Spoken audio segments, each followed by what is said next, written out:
আসসালামু আলাইকুম সুপ্রিয় শিক্ষার্থীবৃন্দ, আশা করি সবাই খুব ভালো আছেন। আজকের অনলাইন ক্লাসে সবাইকে স্বাগতম। আমরা প্রথমে একটা পাখির ছবি দেখি। দেখি তোমরা কয়জন এই পাখিটাকে চিনতে পারো। বেশি আমি ছবিটা দেখাচ্ছি। পাখিটা এটা খুবই সুন্দর একটা পাখি। দেখে অনেকটা সবাই বুঝতে পারছে এটা একটা মাছরাঙা। এটা মাছরাঙা পাখির একটা ছবি। কিন্তু পাখিটার নাম আসলে কি? আমাদের দেশে আসলে অনেক থাকলেও এই পাখির নাম আসলে মেঘ মাছরাঙা। আমাদের বাংলাদেশে প্রায় 10 থেকে 12 প্রজাতির মাছরাঙা পাওয়া যায়। এর মধ্যে এটা হলো গিয়া সবচেয়ে বড় এবং এটা আকারে অনেক বড় এবং এটার ডাকও কিন্তু খুব লাউডলি হয়। অনেক দূর থেকে এটা সাউন্ড কিন্তু শোনা যায়। মেঘ মাছরাঙা। সবাইকেই আজকের ক্লাসে এই মেঘ মাছরাঙার শুভেচ্ছা। যা জানিয়ে আমার আজকে ক্লাসটা শুরু করছি। আজকে আমরা জীববিজ্ঞান দ্বিতীয় পত্র বা প্রাণীবিজ্ঞানের অধ্যায় 4 মানব শারীরতত্ত্ব রক্ত সংবহন অধ্যায় অর্থাৎ human physiology blood and circulation. এই অধ্যায়ে আজকে আমাদের লেকচার 2। আজকে আমরা দেখব হৃৎপিণ্ডের লম্বচ্ছেদ সংবহন। তোমাদের সঙ্গে আছি আমি মাইনুদ্দিন, প্রভাষক নরসিংদী সরকারি কলেজ, প্রাণীবিদ্যা বিভাগ। তোমাদের গত ক্লাসের পরে অনেকে বিভিন্ন প্রবলেম ফেস করছো। অনেকে আমাদের জলের করতে চেয়েছো, পাও নাই। কেউ ফেসবুকে নক করতে চেয়েছো, অনেকে পেয়েছো, অনেকে পারো নাই। তারপরে আজকে আমি দিয়ে দিচ্ছি যে সবাই চাইলে আমার এই ফোন নাম্বারটা লিখে দিতে পারো। তোমার যে কোনো প্রয়োজনে তোমরা আমাকে সাবজেক্ট বিষয়ে হোক, পড়ালেখা বিষয় হোক, আমাকে তোমরা ফোন দিতে পারো। আমার ফেসবুক আইডিটা দেওয়া আছে, যদি কেউ না জেনে থাকো তাহলে আজকে এটাকে নিয়ে নিবা। তো আজকের ক্লাসটা আমরা শুরু করার পূর্বে আমরা গত ক্লাসে কি পড়ছিলাম এটা দেখবো। তার আগে দেখবো আমরা কি কি বই কিনবো বা কোন লেখকের বই কিনবো। এটা নিয়ে তোমাদের অনেক প্রশ্ন, তোমরা অনেকেই ফেসবুকে মন্তব্য করতেছো। আসলে এটা নিয়ে এত বেশি হওয়ার কিছু নেই। আমি তোমাদের কয়েকটা বই দেখাই আজকে। দেখো, এই যে একটা বই আছে, এটাও কিন্তু জীববিজ্ঞান সেকেন্ড পার্ট। এই বইটা লেখছে শরীফা সুলতানা, যেটা আশরাফিয়া বই করে একটা বই। হ্যাঁ, দেখো এটা আশরাফিয়া বই করে বই।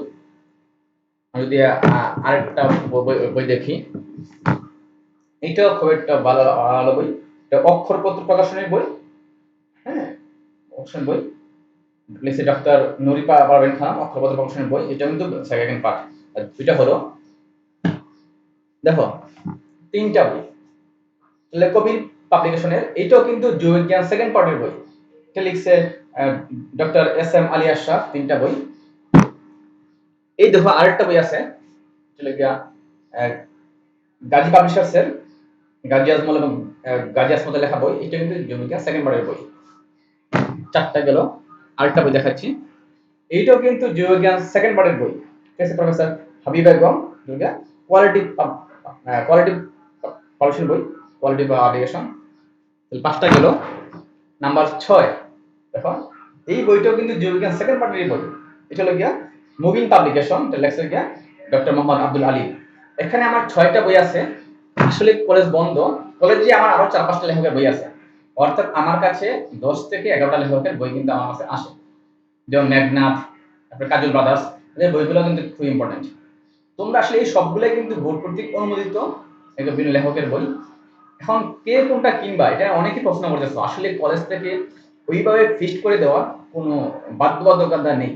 আমরা সাজেস্ট করতে পারি। হ্যাঁ, আমি ব্যক্তিগতভাবে এই বইটা বেশি স্টাডি করি, যে গাজী আজমল এবং গাজী আসমতের এই বইটা আমি পার্সোনালি খুব বেশি স্টাডি করি এবং আমি সাজেস্ট করি তোমরা এই বইটা কিনতে পারো।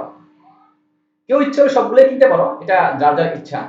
বাট আমি যদি কেউ একটা বা দুটা বই কিনো, আমি এই বইটা সাজেস্ট করবো নাম্বার 1 বই হিসাবে। আর 2 নম্বর সাজেস্ট করবো আমি এই বইটা, যে আলিয়া সাহেবের বইটা, এটা হলো গিয়া কবির পাবলিশনের বইটা। এটা আমি সাজেস্ট করতে পারি। এখন কেউ যদি চাও যে না আমি সবগুলো লেখকের বই কিনবো, এর ওয়েলকাম, কিনতে পারো। তো বই নিয়ে যাতে তোমাদের কারো কনফিউশন এরকম না থাকে, তোমরা আসলে তোমরা খুব পোলাইটলি ফেসবুকে প্রশ্ন করবা। তোমরা আসলে ফেসবুক কিন্তু একটা সামাজিক মাধ্যম, এটা তোমাদের বড় একটা ক্লাসরুম। তোমরা অনেকে এমন ধরনের মন্তব্য করো যেটা শুনে আমাদের খুব খারাপ লাগে। তোমরা হয়তো অনেকেই বুঝতেছো না, বাট আশা করি তোমরা খুব সুন্দর করে মন্তব্য করো ফেসবুকে। যদি কোনো বই নিয়ে প্রবলেম থাকে বা কোনো কিছু প্রবলেম থাকে, তোমরা স্যারের সাথে খুব সুন্দর করে করে কথা বলে, স্যারের ফোন নাম্বার নিয়ে খুব পোলাইটলি কিন্তু করতে পারো, জিজ্ঞেস করতে পারো। ফেসবুকের মতো তুমি তোমার ফ্রেন্ডের মতো না, তুমি যা ইচ্ছা তা বলবা, আসলে এটা কিছু নিচ্ছে না, ঠিক আছে না? তো আমি বই নিয়ে অনেক কিছু কথা বললাম। আচ্ছা, এখন আমরা দেখি যে গত ক্লাসে আমরা কি কি বিষয় নিয়ে কথা বলেছিলাম বা আলোচনা করেছি। আমরা গত বিষয়ে আমরা আমরা গত সপ্তাহে মোটামুটি এই সমস্ত বিষয়গুলো দেখছিলাম। দেখি যে আমরা গত ক্লাসে দেখলাম মানব হৃৎপিণ্ডের অবস্থান, অর্থাৎ হৃৎপিণ্ডটা দেহের কোথায় অবস্থান করে, হৃৎপিণ্ডের আকার ও আকৃতি, হৃৎপিণ্ডের আবরণ, হৃৎপিণ্ডের স্তর এবং হৃৎপিণ্ডের বাহ্যিক গঠন, এই সমস্ত বিষয়গুলো আমরা গত ক্লাসে দেখছিলাম। আজকে আমরা দেখছিলাম। এছাড়াও গত ক্লাসে কিন্তু আমরা একটা মজার জিনিস দিলাম, দেখো কি সেটা।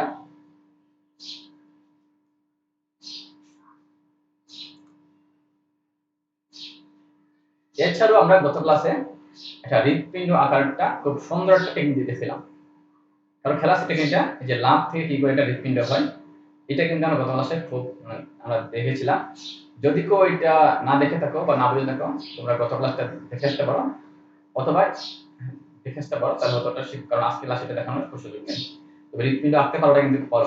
আজকেও আমরা ক্লাসের শেষ দিকে আমাদের হৃৎপিণ্ডের ভিতরের পার্টটুকু লম্বচ্ছেদ আকার টেকনিকটা আমরা আজকে আমরা দেখাবো। আজকে আমরা দেখবো মানব হৃৎপিণ্ডের লম্বচ্ছেদ, অর্থাৎ হৃৎপিণ্ডটা কাটার পরে ভিতরে কি জিনিস থাকে সেটা দেখবো। যদি এটা হৃৎপিণ্ড হয়, আমরা দেখি এটা হৃৎপিণ্ড, আমরা যদি এটাকে থাকে উপর থেকে নিচ বরাবর বরাবর কাটি, তাহলে ভিতরে এই ধরনের স্ট্রাকচার পাওয়া যাবে।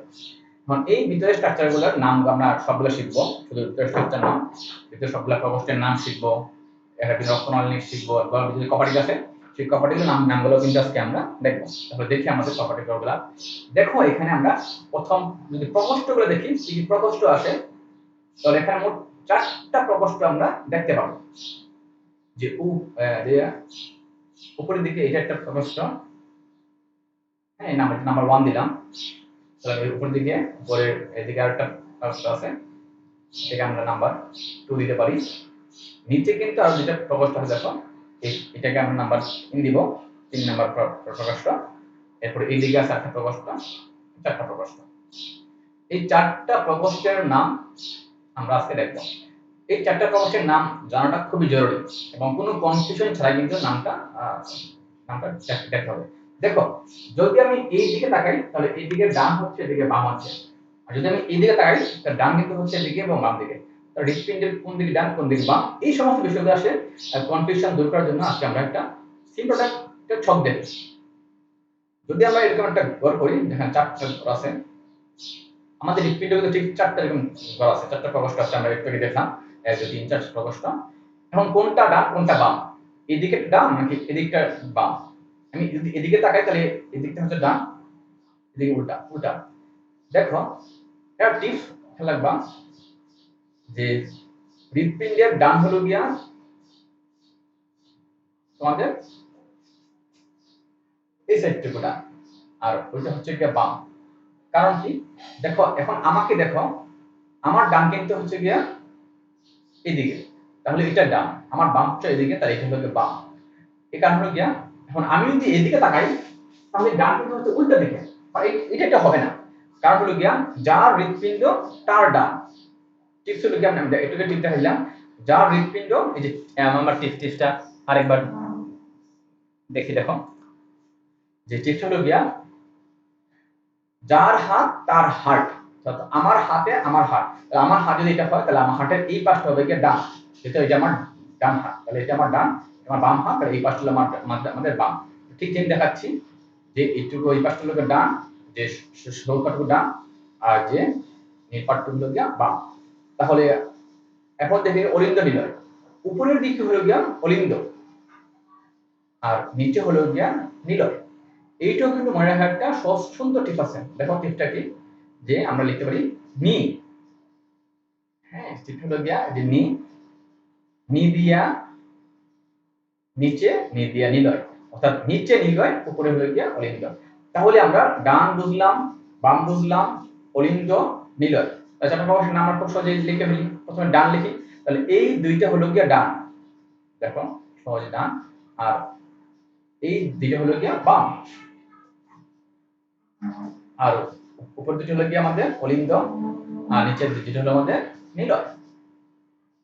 তাহলে আমরা চারটা প্রকোষ্ঠের নাম শিখে ফেললাম, ডান অলিন্দ, বাম নিলয়, বাম অলিন্দ, বাম নিলয়।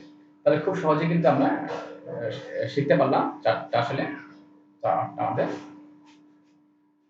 হার্টের চারটা প্রকোষ্ঠের নাম। তাহলে আমরা সব সহজে হার্টের প্রকোষ্ঠের নামগুলো আমরা করে ফেলি, লিখে ফেলি। দেখো তাহলে এক নম্বর কি ছিল, ডান দিক উপরে, তার ডান অলিন্দ হবে, এটা বদলে এক মুছে ফেলি, এরপর আমরা ডান অলিন্দ, তাহলে এই তিন কি হবে, ডান পাশে নিচে, তাহলে ডান নিলয়, বাম পাশে হবে গিয়া বাম অলিন্দ, আর বাম পাশে নিচে যে প্রকোষ্ঠটা হবে সেটার নাম হয় গিয়া বাম নিলয়। তাহলে খুব সহজে কিন্তু আমরা চারটা প্রকোষ্ঠের নাম শিখলাম। এই চারটা প্রকোষ্ঠের নাম সব সময় খেয়াল রাখতে হবে, কোনো কনফিউশন ছাড়া, কারণ হৃদপিণ্ডে যখন রক্ত সংবহন দেখবো, এই চারটা প্রকোষ্ঠের নাম কিন্তু বারবারই আসবে, যে চারটা প্রকোষ্ঠের নাম বারবার আসতে হবে, কোন প্রকোষ্ঠে ব্লাড কোন প্রকোষ্ঠে যায়, এই জিনিসগুলো কিন্তু খুব ভালো করে আমাদেরকে দেখতে হবে, ঠিক আছে না? আচ্ছা, এখন আমরা এই হৃদপিণ্ডে বিভিন্ন রক্তনালীর নামগুলো শিখবো। দেখো এখানে যে লাল পাটটুকু আছে সেটা কিন্তু অক্সিজেন সমৃদ্ধ রক্ত, আর যে নীল পাটটুকু আছে সেটা হলো কার্বন ডাই অক্সাইড সমৃদ্ধ রক্ত, অর্থাৎ কার্বন ডাই অক্সাইড সমৃদ্ধ রক্ত, যেখানে কার্বন ডাই অক্সাইড বেশি। দেখো প্রথমে যে এই যে বড়টা মনে আছে, উপরে একটা নিচে একটা, এইটা দিয়ে কিন্তু কার্বন ডাই অক্সাইড কিন্তু হৃদপিণ্ডের মধ্যে আসে, অর্থাৎ কার্বন ডাই অক্সাইড যত রক্ত সারা দেহ থেকে হৃদপিণ্ডে আসে। এই জন্য এদের নাম হলো একটা ঊর্ধ্ব মহাশিরা, একটা হলো নিম্ন মহাশিরা। তাহলে ঊর্ধ্ব মহাশিরা নিম্ন মহাশিরা দিয়ে ব্লাড হৃদপিণ্ডে আসে। আর এই যে দেখো আমাদের এই যে বাম নিলে থেকে কিন্তু ব্লাড কিন্তু বেরিয়ে যাচ্ছে, এখানে দেখো ব্লাডটা সারা দেহে আছে, এই ব্লাডটা সমগ্র দেহে যাবে, যখন সমগ্র দেহে যাচ্ছে তার মানে হচ্ছে ধমনী। তাহলে যেহেতু সমগ্র দেহে যাচ্ছে, এটা না হলো গিয়া মহাধমনী বা এওর্টা বলা হয় এটাকে, মহাধমনী বা এওর্টা, কারণ এখানে ব্লাডটা সমগ্র দেহের সমস্ত অংশে কিন্তু এটা ব্লাড সাপ্লাই করবে। এই দেখো আরেকটা পার্ট থেকে ডান যে প্লে ছিল, ডান প্লে থেকে কিন্তু ব্লাডটা আবার বেরিয়ে যাচ্ছে, এটা যাবে মধ্যে ফুসফুস যাবে, এটা দুইটা ভাগ হয়ে আমাদের দুই ফুসফুসে যাবে। যেহেতু ফুসফুস মানে হলো পালমোনারি, আর যখন যাচ্ছে তাকে বলা হয় ধমনী, তাহলে এটা পালমোনারি ধমনী। দেখো এই আরো যে চারটা ছোট ছোট নালিকা আছে, এটা দিয়ে কিন্তু ব্লাড আবার হৃদপিণ্ডে আসতেছে। দেখো এরা কিন্তু ফুসফুস থেকে ব্লাডকে নিয়ে হৃদপিণ্ডে আসে। তাহলে তাহলে এই যে নাম হলো গিয়া পালমোনারি শিরা।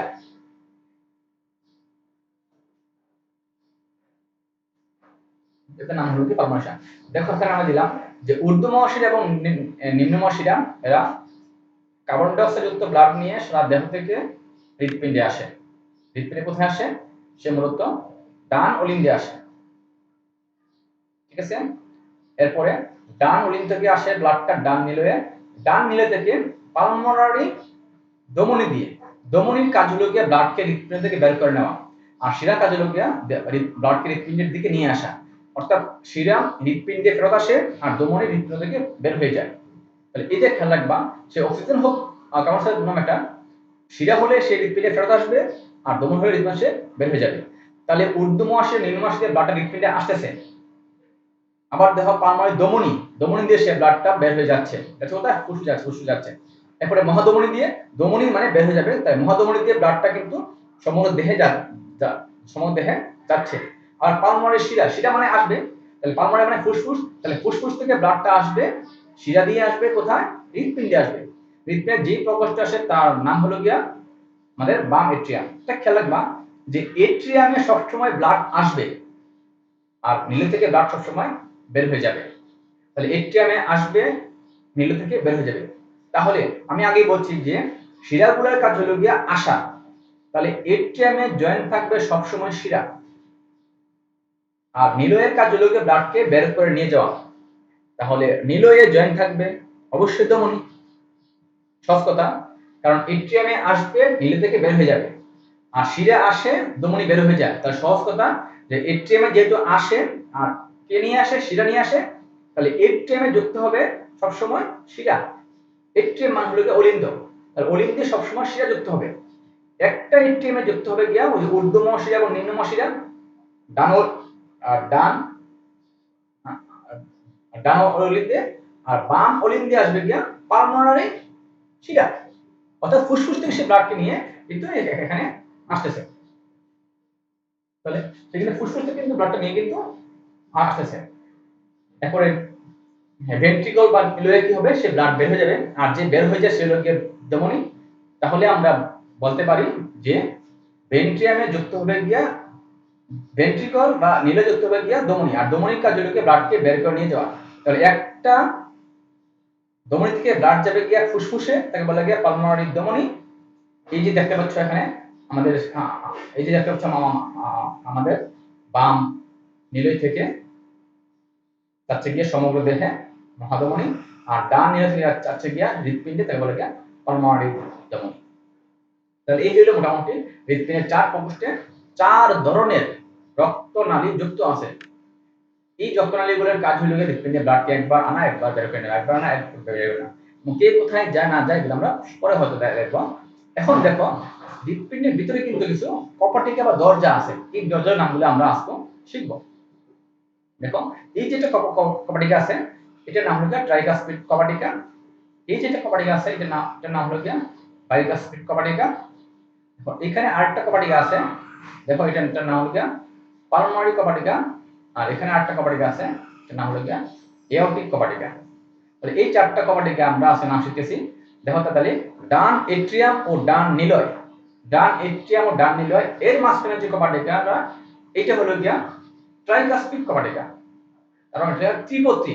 এই কপাটিকা দেখতে একটা তিনটা পাতার মতো, এই কপাটিকাটা দেখতে তিনটা পাতার মতো, এই কারণে বলা যায় ট্রাইকাসপিড কপাটিকা। এরপরে আমাদের আছে বাম অলিন্দ ও বাম নিলয়, এই মাঝখানে যে কপাটিকা এটা হলো বাইকাসপিড কপাটিকা। এটা দেখতে একটা দ্বিপত্রী, এটা দুইটা পাতা দিয়ে মতো একটা ভাগ করা, দুইটা কপাট দিয়ে ভাগ করা বাইকাসপিড কপাটিকা। আর আছে আমাদের যে ডান নিলয় থেকে যখন ব্লাডটা যাচ্ছে পালমোনারি ধমনীতে, এখানে একটা কপাটিকা আছে নাম হলো পালমোনারি কপাটিকা, অর্থাৎ ডান নিলয় থেকে পালমোনারি ধমনীর মাঝখানে পালমোনারি কপাটিকাটা। ঠিক একইভাবে বাম যে আছে নিলয়, বাম নিলয় থেকে ব্লাড যাচ্ছে মহাধমনীতে, মহাধমনীর অপর নাম কিন্তু এওরটা। তাহলে এটার নাম হলো এই জন্য বাম অলিন্দ এবং এওরটার মাঝখানে যে কপাটিকাটা আমরা এওরটিক কপাটিকা, অর্থাৎ এটা মহাধমনীতে ব্লাড যেতে সে কন্ট্রোল করে। তাহলে আমরা চারটা কপাটিকাও শিখলাম, আরো কিছু কপাটিকা আছে, হ্যাঁ সেগুলো আমরা আস্তে আস্তে শিখবো। তাহলে আজকে আমরা যে চারটা প্রকোষ্ঠের নাম শিখলাম, চার প্রকোষ্ঠে চার ধরনের রক্তনালী যুক্ত আছে সেগুলোর নাম শিখলাম, এবং হৃৎপিণ্ডের মধ্যে চারটা কপাটিকার নাম আমরা আজকে খুব সহজে শিখতে পারলাম। তাহলে এই দেখো এটা ফুল মোটামুটি হৃৎপিণ্ডের পুরো চিত্রটা, হ্যাঁ ঊর্ধ্ব মহাশিরা, ডান অলিন্দ, পালমোনারি কপাটিকা, ট্রাইকাসপিড কপাটিকা, ডান নিম্ন মহাশিরা, এদিকে আছে মহা ধমনী, পালমোনারি ধমনী, পালমোনারি শিরা, বাম বাম অলিন্দ, বাইকাসপিড কপাটিকা, এওরটিক কপাটিকা এবং বাম নিলয়। তোমরা এটা ছবি তুলে রাখতে পারো বা কেউ স্ক্রিনশট নিয়ে রাখতে পারো বা এই ভিডিওটা থেকে তোমরা দেখতে পারো।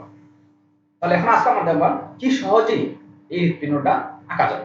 তাহলে আজকে আমরা একটু দেখি, এটাও মোটামুটি আমার এটা বানানো ভিডিও, তোমরা এটা দেখতে পারো। প্রথমে আমরা দেখো আমরা কিন্তু এটা ত্রিভুজ আঁকতেছি, এই ত্রিভুজ থেকে আমরা হৃৎপিণ্ড নিচের পার্টটুকু আঁকবো, উপরের পার্টটুকু আঁকবো। এখন এই ত্রিভুজের নিচ থেকে আমরা হৃৎপিণ্ডের নিচের পার্টটুকুকে খুব সহজে আমরা এঁকে ফেললাম, এবং সহজে আমরা হৃৎপিণ্ড মাঝখানে ভাগ করে দিয়ে হৃৎপিণ্ডের উপরের পার্টটুকুকে খুব সহজে আমরা এঁকে ফেলবো। তারপরে এই যে ত্রিভুজ, ত্রিভুজের উপরের যে রেখাটা আছে রেখা থেকে আমরা টি আঁকি দেখবো, টি শেপ আঁকবো, টি শেপ, এবং একটা উল্টা কোশ্চেন মার্ক, যেটা উল্টা কোশ্চেন মার্ক বা প্রশ্নবোধক চিহ্ন আমরা আঁকবো, উল্টা করে আঁকবো, এইভাবে তো আছে এটাকে আমরা এইভাবে আঁকবো। এরপরে পরে কিন্তু আমরা হৃৎপিণ্ডে আধা যে রক্ত নালীগুলো আছে সেগুলো আমরা খুব সহজেই আমরা এঁকে ফেলবো। এই যে আমরা খুব সহজেই আমরা এঁকে ফেলতেছি, আমি নিম্ন মাসে ঊর্ধ্ব মাসে এটা আমরা এঁকে ফেললাম, সবগুলোর মাথা দিয়ে এরপর দিই যোগ করে দিই।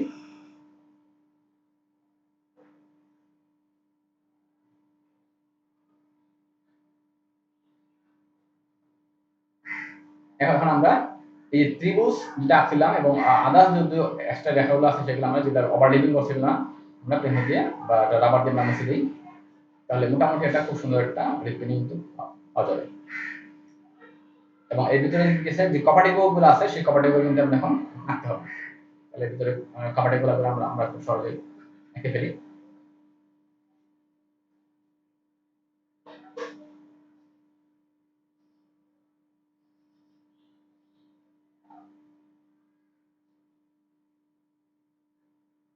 তাহলে খুব সহজে কিন্তু আমরা ডাব্লিউ একটা মানুষের হৃৎপিণ্ড আঁকতে পারি। তাহলে আমাদের আজকের ক্লাসটুকু এটুকুই। সবাইকে অসংখ্য ধন্যবাদ। যদি করে প্রশ্ন থাকলে তোমরা আমাকে মেসেজ করে বা